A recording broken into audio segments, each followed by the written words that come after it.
Hello students, how are you? I am Madhav Sharma, your physics faculty, and welcome you to the video lecture of Pioneer School Patan. Today we are going to discuss some more questions. और ऐसा एक question का मैंने आपको screenshot पहले भी share किया था कि if distance between carbon and oxygen atom in carbon monoxide gas, carbon monoxide gas is like 1.2 angstrom. Okay, then what is the distance of center of mass from carbon atom? Okay, इस तरह का आपको कोई question है, suppose that. समझ रहे आप लोग? सबसे पहले इस क्वेश्चन की लैंग्वेज को समझे कि आपको दो बॉडी दे रखी है, जैसे एक तो है आपका कार्बन और एक क्या है आपका ऑक्सीजन। और कार्बन मोनोऑक्साइड जो गैस है, कार्बन मोनोऑक्साइड गैस में CO। ओके, तो कार्बन और ऑक्सीजन के मासेज हमको पता है कि उनका मास, इसका मास रहता है 12U और उसका मास है 16U। समझ रहे आप लोग? और वैसे भी हमको मास का रेशियो रहता है सेंटर ऑफ मास के लिए, तो उसके लिए इनकी यूनिट को कन्वर्ट करने की जरूरत नहीं है। इसकी जो टोटल डिस्टेंस है वो D इज इक्वल टू कितना है हमारे पास, 1.2 एंगस्ट्रॉम।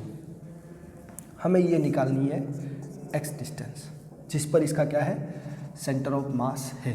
ओके गाइस, नाउ अब आप यहाँ पे चाहे जैसा आप कंसेप्ट यूज कर सकते हैं, चाहे तो moment of C is equal to moment of O। Okay, यानी कि C का moment is equal to O का मोमेंट। तो आप C का मास जैसे ऐसा भी कह सकते हैं कि जो इसका सेंटर ऑफ मास है, अगर वो मैं x पे ले लेता हूँ, ओके, तो C का मास 12U इंटू CX।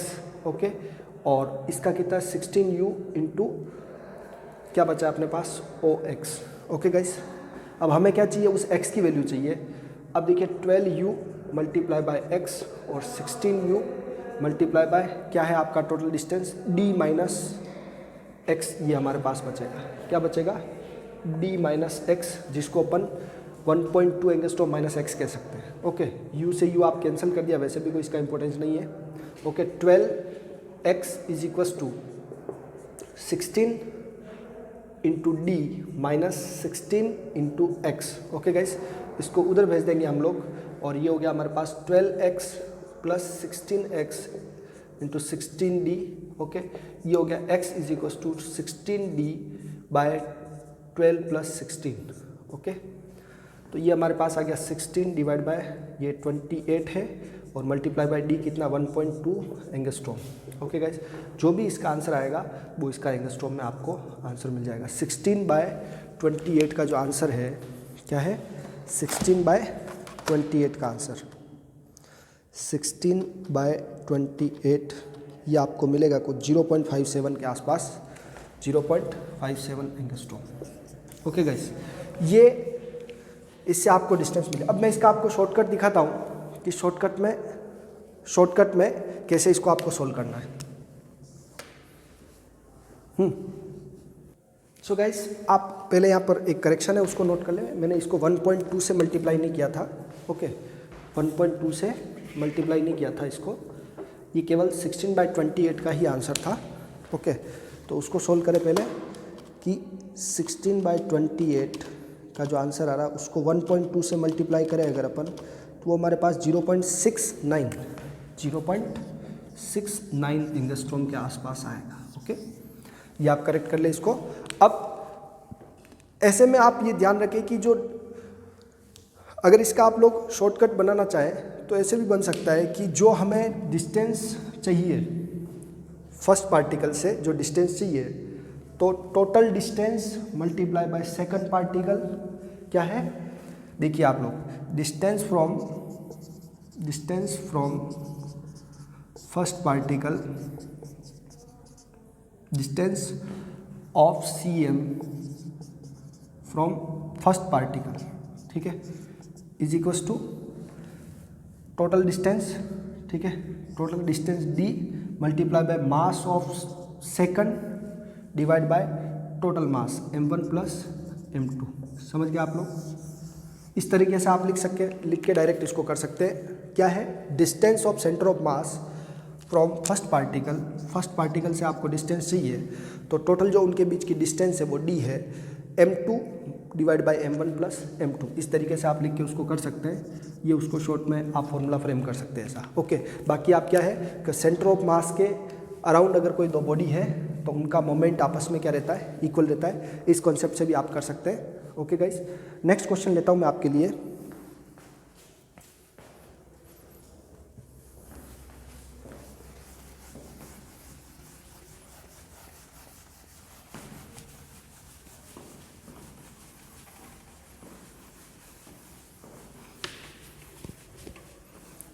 हमारे पास एक ट्राइंगल दिया हुआ है, उसमें कोई मास नहीं दे रखा है। ओके, एक ट्राइंगुलर प्लेट है, उसका सेंटर। सो गाइस, क्वेश्चन अब ये है कि ऑब्टेन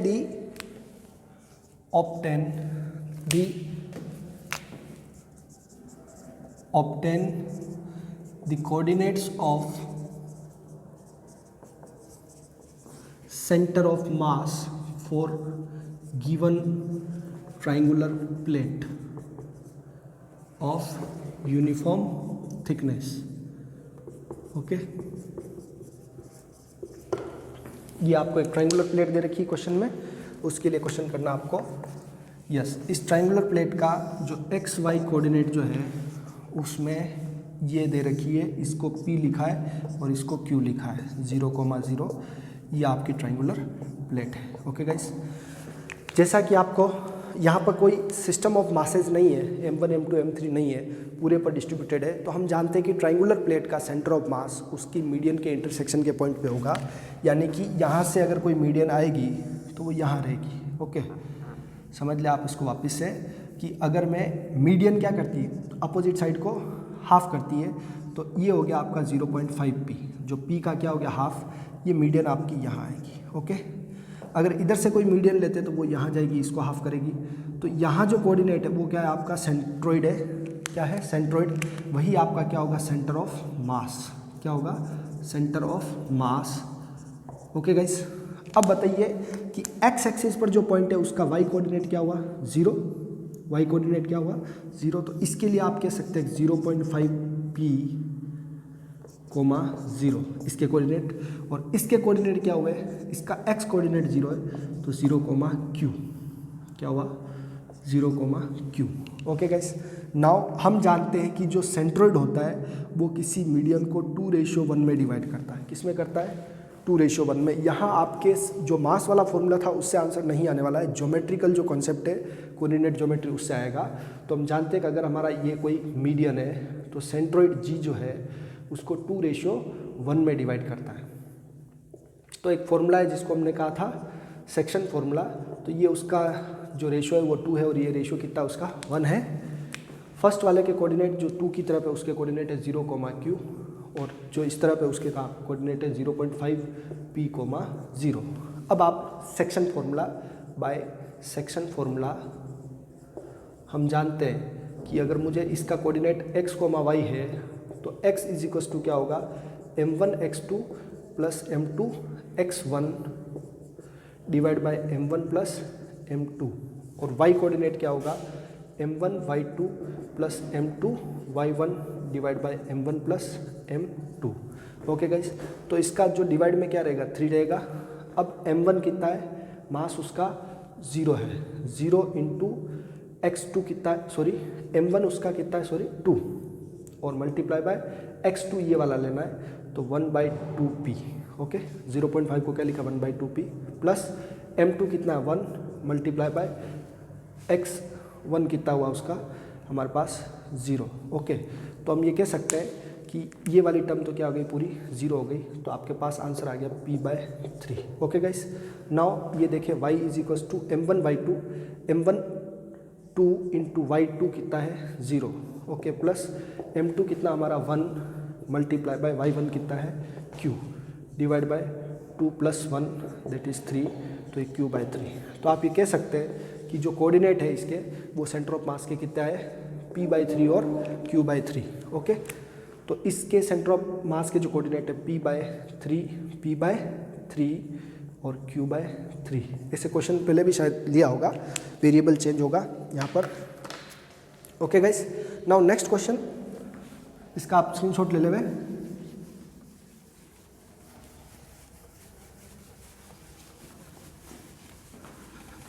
अभी तक हमने बहुत सारे क्वेश्चंस कर लिए हैं सेंटर ऑफ मास के, तो आई होप आपको कोई दिक्कत नहीं आएगी। अब और भी कोई डाउट आ रहा है तो आप मुझे पर्सनली व्हाट्सअप करके पूछ लेंगे, एक्सप्लेन कर दूंगा मैं।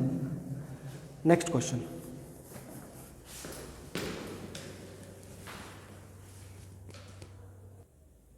नाउ नेक्स्ट क्वेश्चन में ये है कि आपको ओरिजिन पर कुछ बॉडीज रखी हुई है। If 3 bodies of mass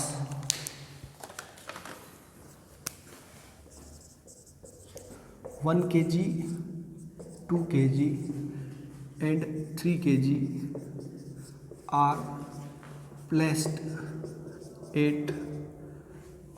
at origin,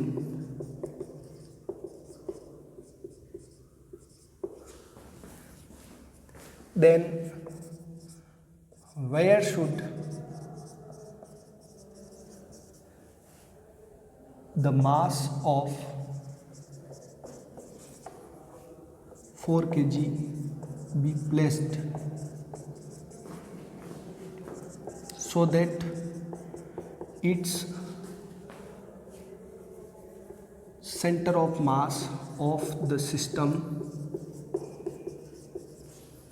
lies at 3,3,3। Okay, मतलब तीनों कोऑर्डिनेट दे दिए। ओके गाइस, समझने की कोशिश करना आप लोग। अगर 3 बॉडी है 1 kg, 2 kg और 3 kg की, अब इनसे हमको सेंटर ऑफ मास की पोजीशन दे दी 3,3,3 पर। तो अब देखिए, स्टार्टिंग के जो वीडियो में जो क्वेश्चन लिया उससे भी इसको सिमिलर मान सकते हैं आप लोग, कि जैसे हमारे पास ये आपका क्या है 1 kg, सब 0 0 0 पे ही है। ओके, तो 1 + 2 + 3 यानी कि ये टोटल कितने kg हो गया 6 kg। यहाँ पर कितनी मास है 6 kg। ओके, नाउ यहाँ पर कितना मास है 4 kg। ओके, इसकी हमें डिस्टेंस नहीं पता है, इसकी हमें डिस्टेंस नहीं पता है, टोटल डिस्टेंस नहीं पता है, और इसका सेंटर ऑफ मास जो है वो 3 पर है ओरिजिन से हर डायरेक्शन में। तो अभी हम अप्रॉक्स ऐसा मानते हैं सबके लिए सेम कैलकुलेशन रहने वाली। क्यों? क्योंकि ये कोऑर्डिनेट सब सेम है। ओके, तो फिर भी मैं लिख देता हूँ एक्स वाई जेड के लिए 3,3,3। आप लॉन्ग मेथड से कर सकते हैं फॉर्मूला इंप्लीमेंट करके, लेकिन जैसे m1 × 0, m2 × 0, m3 × 0। ओके, फिर ये डिस्टेंस निकालनी है तो m4 × d या m4 × y, फिर दूसरे फॉर्मूले में m4 × z, m4 × x, ऐसा करके तीनों बार लगाएंगे तो आपको मिल जाएगा। लेकिन फिर भी मैं इसको डायरेक्ट सोल्व करता हूँ। हमें पहले ये पता था, क्वेश्चन में ये हमको निकालना था ना, तो अभी ये ओके। तो अब आप देखिए, हमने पहले फॉर्मूला क्या लिखा था, x = d × mass of 2 divide by m1 + m2, ये सिस्टम था। ओके गाइस, अब इस फॉर्मूले को क्या था कि distance from the first particle = total distance multiply bye m2 divide by m1 + m2। ये फॉर्मूला अगर यूज़ करें तो d = क्या हो गया, x × m1 + m2 divide by क्या हो जाएगा m2। इससे आप सोल्व करके निकाल लेंगे। तो x वो डिस्टेंस कितनी देर की, इसकी 3, कितनी देर की 3, मल्टीप्लाई बाय टोटल कितना है 60 + 6 + 4 कितना है 6 + 4 डिवाइड बाय m2 कितना हमारा, डिवाइड बाय m2 हमारा 4। Okay, d। ओके गाइस, तो d कितना मिल गया हमको 30 डिवाइड बाय 4। सोल्व करें आप इसको, क्या मिलेगा आपको 7 × 4 = 28.5। ओके, सेंटीमीटर है तो सेंटीमीटर, मीटर है तो मीटर। ओके गाइस, अब यहाँ पर अपन क्योंकि सभी कोऑर्डिनेट सेम है तो हम कह सकते हैं कि वो बॉडी कहाँ पे रखी हुई है 7.5, 7.5, 7.5 पर रखी हुई है। ओके, समझ में आ गई बात।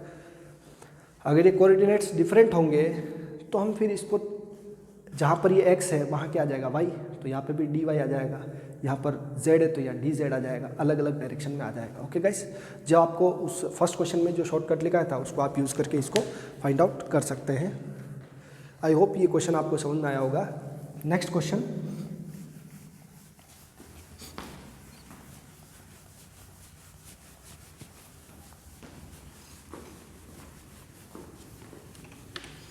बाकी सिस्टम से जो हम क्वेश्चन कर रहे हैं, जैसा हम फॉर्मूला इंप्लीमेंट करके, तो उससे आप करेंगे आंसर उससे भी आपको करेक्ट मिलेगा। ओके, जैसे यहाँ पर 4 बॉडीज़ थे, तो 4 बॉडीज़ के लिए क्या है, हमको पता है कि RCM is equals to M1 R1 plus M2 R2 plus M3 R3 plus M4 R4 divide by M1 plus M2 plus M3 plus M4, ये है। अब टोटल मास आपका सभी क्वेश्चन में सेम रहेगा। अब इसको किसके लिए करना है, x के लिए अलग करना है, y के लिए अलग करना है, z के लिए अलग करना है, ये हमको पता है। सेंटर ऑफ मास 3 3 3 था, डिफरेंट होगा तो डिफरेंट तरीके से होगा। इन तीनों का भी 0 दे रखा था, अपने 0 लिख लिया और ये यूज़ करके हमने कर लिया। शॉर्टकट ज़्यादा आपके लिए ठीक रहेगा। ओके, 2 पार्टिकल सिस्टम के लिए वो इजी में आप इम्प्लीमेंट कर सकते हैं।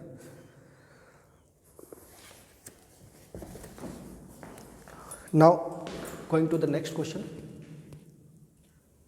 4 rod AB, BC, CD and AD are placed as shown having mass m, 2m, 3m and 4m. Okay, इनको रखा हुआ है तो हमें बताना है कि सेंटर ऑफ मास कहाँ होगा। Okay, 4 rods AB, BC, CD and DA are of mass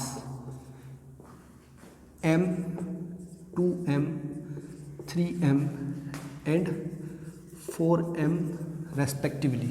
Okay, then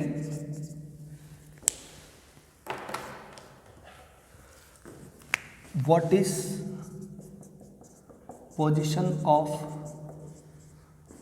centre of mass of the system. ठीक है, तो अभी क्वेश्चन नहीं करना है, ऑप्शंस के ऊपर देख सकते हैं हम कि लाइस इन रीजन 1, लाइस इन रीजन 2,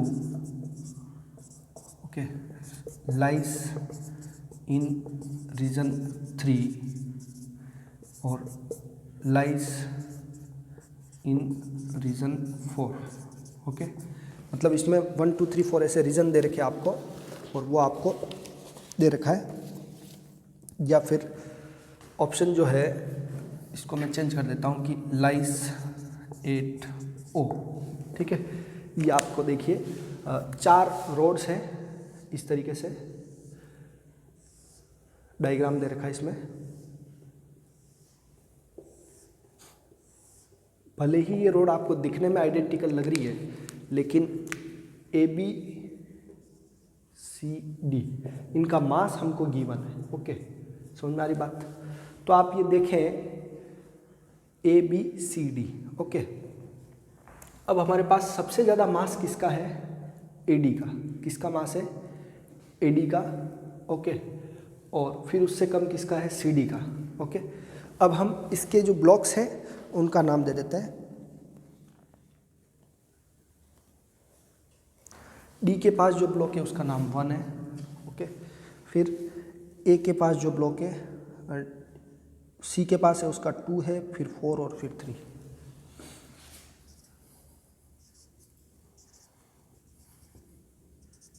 ये आपका क्वेश्चन है। ओके,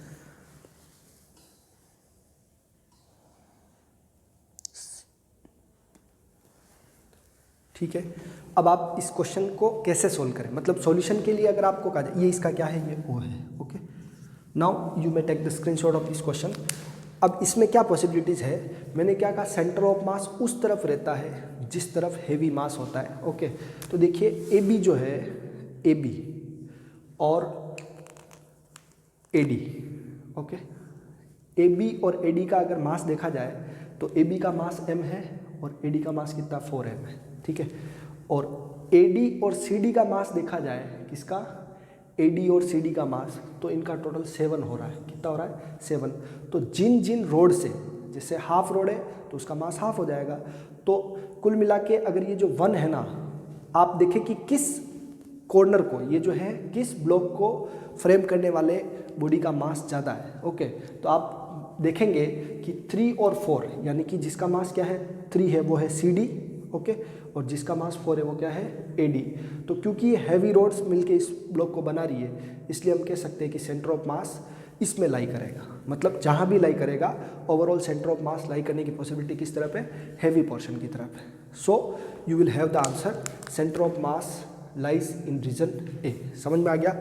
इनमें से जो हैवी है उस तरफ, बाकी आप कोई भी कॉम्बिनेशन बना ले। जैसे मैं आपको CD और BC की बात करता हूँ। CD कितना है, CD का मास है हमारे पास 3 और BC का मास है 2। 3 और 2 कितना हुआ 5, 3 और 2 कितना हुआ 5, 2 में नहीं हो सकता है। उसके बाद अगर पॉसिबिलिटीज़ है तो वो 2 में है, लेकिन सबसे ज़्यादा पॉसिबिलिटीज़ किस में है लाई करने की, रीजन 1 में। ओके गाइस, तो कुछ क्वेश्चंस में आपको लॉजिक केवल ये लगाना है कि हैवी बॉडी की तरफ उसका सेंटर ऑफ मास लाई करता है।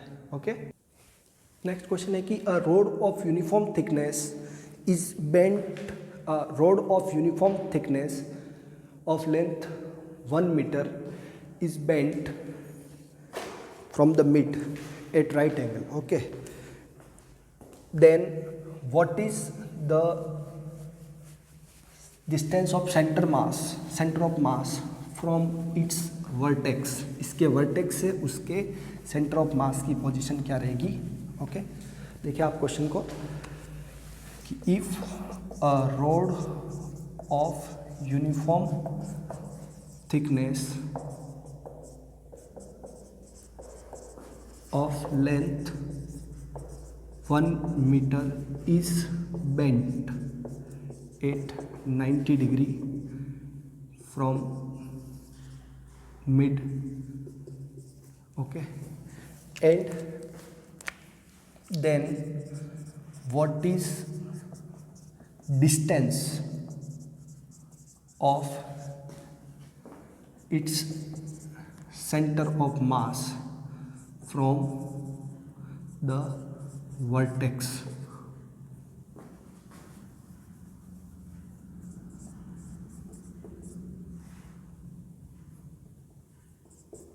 at which it is bent। Okay, question को समझने की कोशिश करें। इस क्वेश्चन के लिए आप देखें अब कि 1 मीटर की एक रोड है जिसको अपन ने क्या किया, बेंड किया उसके मिड पॉइंट से। ओके, अब जैसे ये एक 1 मीटर की लेंथ की रोड थी, उसको मैंने बेंड किया, लाइक मैंने ऐसे ऐसे कर दिया, तो ये क्या हो गया मेरे पास 1/2 मीटर। इसकी यहाँ से डिस्टेंस कितनी है 1/2, इससे भी डिस्टेंस कितनी है 1/2। ओके, अब यहाँ पर इसका सेंटर ऑफ मास है तो वो कितने डिस्टेंस पे होगा, हाफ पर 1/4, और इसका भी कितना होगा 1/4। अब क्योंकि ये दोनों जो सिस्टम है, जैसे मैंने इसको x एक्सिस मान लिया और ये क्या मान लिया y एक्सिस, समझे आप लोग ध्यान से। अब जैसे कि जो 1 मीटर की लेंथ की जो रोड थी उसको मैंने क्या कर दिया, हाफ परपेंडिकुलरली किया, तो ये हाफ है और ये भी क्या है, हाफ है। अब उस पूरी रोड का सेंटर ऑफ मास का है यहाँ है, और इस पूरी रोड का सेंटर ऑफ मास का है यहाँ है। हमारे पास C1 आ गया और क्या आ गया C2। अब सपोज दैट इस पूरी का मास m है, ठीक है, तो इसका भी क्या होगा m। वो मास कहाँ है, सेंटर्ड है यहाँ m, और इसका भी कहाँ है यहाँ। ओके, तो अब सेंटर ऑफ मास के कोऑर्डिनेट कैसे आते हैं, सेंटर ऑफ मास के कोऑर्डिनेट जैसे XCM चाहिए हमको।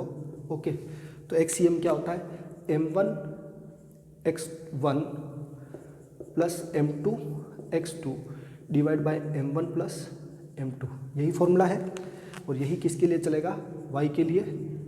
तो m1 y1 plus m2 y2। Okay, centre of मास के लिए हमें मास नहीं पता है, लेकिन अगर ये जो भी है पूरे का मास कितना है, अगर m है तो इसका भी m होगा। जैसे रोड का मास कितना हो गया, सपोज दैट 2m। ओके, तो ये m की पोजीशन क्या है, यहाँ से 1/4 पर कितनी है, 1/4 पर। तो इसके कोऑर्डिनेट ले रहा हूँ मैं, तो y कोऑर्डिनेट क्या हुआ 0, वैसे ही इसका x कोऑर्डिनेट क्या हुआ 0। ओके, तो मैं इसके लिए फॉर्मूला लगा रहा हूँ XCM is equals to m1 यानी कि m कैपिटल M ले रहा हूँ मैं इसका मास, ओके, इंटू x1 कितना है 1/4 प्लस m2 कितना है 1/4, लेकिन उसका कोऑर्डिनेट क्या है 0 है, डिवाइड बाय m1 यानी कि m प्लस m, ओके। नीचे क्या आ गया 2m, तो m into 1/4 divide by 2m, सो यहाँ पर जो कोऑर्डिनेट आया 1/8 जो भी मीटर, ओके, xcm। सिमिलरली इसको भी ऐसे ही करेंगे आप लोग, तो उसका भी ycm कितना आएगा 1/8m, क्योंकि दोनों तरफ आइडेंटिकल चीज़ें हैं, ओके। अब हम यानी कि इसका जो सेंटर ऑफ मास जो भी है इस पूरे सिस्टम का, दोनों इस रोड और इस रोड का, वो कितनी डिस्टेंस पर है 1/8, 1/8 पर। अब हमें ये नहीं पूछा है, हमें पूछा है then what is distance of its centre of mass, distance पूछी है। तो आप जानते हैं कि इस ओरिजिन से इसकी डिस्टेंस कितनी होगी, बराबर, तो 1/8 का स्क्वायर प्लस 1/8 का स्क्वायर, ये आ गया आपका O से C की डिस्टेंस, ओके। तो हम जानते हैं कि 1/8 को किससे मल्टीप्लाई कर देंगे √2 से, ये इसको सोल्व करके यही आता है, ओके। और इसको सिंपली लिखे अगर ऊपर नीचे √2 से मल्टीप्लाई करके, तो ये हमारा आ जाएगा 1/4 √2, क्या आ गया 1 ऊपर नीचे √2 से मल्टीप्लाई करें तो ऊपर 2 हो जाएगा, 2 से 8 को कट किया, ये भी आ जाएगा। और रेशनलाइज वे में अगर आपको आंसर मैच होता है तो इससे कर सकते हैं, ओके गाइस। सो क्वेश्चन क्या था, एक रोड है जो 1 मीटर लेंथ की है, उसको बीच में से बेंड करना है परपेंडिकुलरली और ऐसे रखा। अब इस वर्टेक्स से इसकी डिस्टेंस निकालनी, ओके। ये अलग कोऑर्डिनेट होंगे, ध्यान रखना, C1 और C2 से अलग कोऑर्डिनेट होंगे, इनका सेंटर ऑफ मास किसी नई जगह पे है, वो मैंने अलग निकाला है, ओके, सेंटर ऑफ मास वाले फॉर्मूले से, ओके गाइस। इसका स्क्रीनशॉट ले लेवे, क्वेश्चन की लैंग्वेज पढ़ के एक बार खुद से आप फिर से सोल्व करें। Now we are taking the next question over here. Next lecture से अगला थ्योरेटिकल कॉन्सेप्ट लेंगे, अभी ये इस लेक्चर में केवल प्रैक्टिस क्वेश्चन छोड़ ले रहे हैं।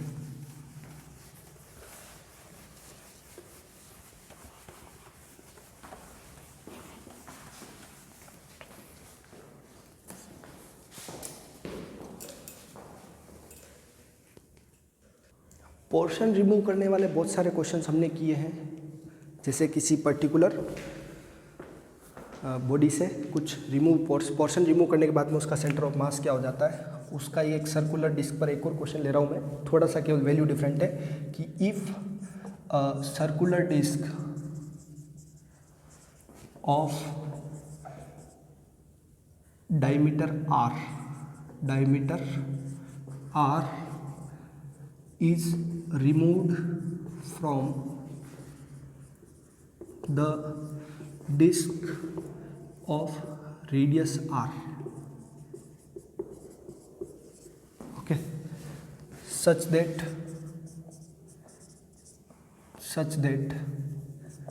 their circumferences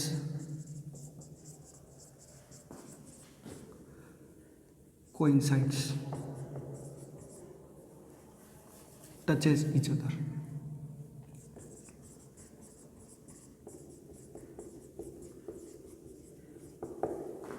Then what is position of center of mass of remaining portion, okay guys. तो if a circular disc of diameter r, एक r डायमीटर की disc remove from the disc of radius r such that their circumferences touches each other, तो देखना ये तो हमारा r radius का क्या है डिस्क है, उसमें से r डायमीटर की एक डिस्क रिमूव करनी, ओके, समझ रहे आप लोग। ये एक्चुअल सेंटर है इसका ओरिजिनल, बराबर। तो ये कितना है 2r, समझ रहे आप लोग, कितना सिंपल सा क्वेश्चन हो गया। देखिए ये इसका रिमेनिंग पोर्शन है, ओके, तो ये इसका ओरिजिनल सेंटर हुआ, ये इसकी रेडियस कितनी हुई r/2, ओके, तो ये डिस्टेंस भी कितनी हुई r/2, ओके गाइस। अब ये हमारा नया सेंटर हुआ OO2, ओके गाइस, हमें OO2 निकालना, हमेशा ऐसा ही प्रैक्टिस कर रहे हैं, ये क्वेश्चन से आप और क्लियर हो जाएंगे थोड़ा। Now since mass of large circular disc is m, अगर if mass of large circular disc is m, मतलब उसका मास अगर m है, तो सिंस इट्स एरिया, इसका एरिया कितना है, एरिया है, उसकी रेडियस कितनी है, उसकी रेडियस r है, ओके, तो एरिया क्या हो गया, is equals to pi r square. Okay guys, तो आप ये कह सकते हैं पाई आर स्क्वायर वाले का एरिया कितना, मास कितना है m, समझ में आ गई बात। तो since area pi r square has mass m, okay, तो अब जो डिस्क रिमूव करी है, since area of disc removed, जो रिमूव करी है उसका एरिया कितना है, पाई r/2 का होल स्क्वायर, उसकी जो रेडियस है ना वो आधी है, ओके, तो ये क्या हो जाएगा, पाई r square by 4। Okay guys, तो उसका मास भी क्या हो जाएगा, सो mass will be, mass m1 बोलते हैं हम उसको, क्या बोलते हैं, तो m/4 होगा, क्या होगा, m/4, समझ रहे आप लोग। और रिमेनिंग पोर्शन का मास कितना होगा, तो मास ऑफ रिमेनिंग पोर्शन, केवल लैंग्वेज इस क्वेश्चन की डिफरेंट हुई या डिजिट चेंज हुई है पहले की तरह, इज इक्वल्स टू m2 बोलते हैं जिसको हम लोग, क्या होगा, m में से m/4 माइनस कर दो, m माइनस m/4, तो ये आ जाएगा 3m/4। ओके गाइस, ये हमने रिमेनिंग पोर्शन का मास भी निकाल दिया, ये हमारा m/4 जो हमने निकाला, ये हमारा वो है जो रिमेनिंग पोर्शन है। ओके गाइस, इसका मास कितना है m1, इसका मास कितना है m2, बराबर। अब आपको क्या फॉर्मूला है मोमेंट का, moment of m1 is equals to moment of m2।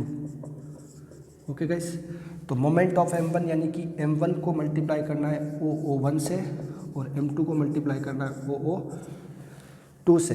Okay guys, simple है। नाउ m1 की वैल्यू हमें दे रखी है m/4, ओके, और OO1 हमें पता है r/2। Okay guys, now m2 की वैल्यू कितनी है, रिमेनिंग पोर्शन कितना हमारा 3/4 ऑफ m, और इंटू OO2 हमको निकालना है। ओके गाइस, आई होप ये आपको क्लियर हो गया। नाउ वापस से एक बार मैं देख लेता हूँ कि टोटल मास इसका कितना है m/4, ओके, उसमें से इसको सब्ट्रैक्ट किया तो 3m/4 आ गया। नाउ इन दोनों को मैंने पुट कर दिया, आप OO2 की वैल्यू निकाल के बता दें कितनी आ रही है। ओके, OO2 कितना है, OO2 is equals to m से m कैंसल, r से r, देखिए 4 से इसको कैंसिल करेंगे, कितनी बार कैंसिल हो गया। नाउ देखिए OO2 चाहिए हमको, ओके, तो OO2 विल बी 6r/6, कितना होगा, r/6। ओके गाइस, देखिए 3 को मैंने इधर भेज दिया तो क्या हो गया, r/6। ओके गाइस, सो यहाँ से इसके सेंटर से ये कितना शिफ्ट हो जाएगा इधर, r/6। आई होप आपको क्वेश्चन समझ में आया होगा। सीधा ये है कि जब भी रिमूव पोर्शन का क्वेश्चन हो तो हम रिमूव पोर्शन का मास निकालेंगे, रिमेनिंग पोर्शन का मास निकालेंगे, उनकी जो भी डेंसिटी जिस तरीके से मास डिस्ट्रीब्यूटेड है वो वैसे भी कैंसिल होने वाला है। ओके, तो एरिया के ऊपर डिपेंड करा था तो अपने एरिया के हिसाब से उनका मास निकाला। अब OO2 हमको निकालना है, बाकी तीनों चीज़ें हैं, इसका आंसर आ गया। ओके गाइस, नाउ मिलते हैं नेक्स्ट लेक्चर में, बाय बाय, एंजॉय योरसेल्फ।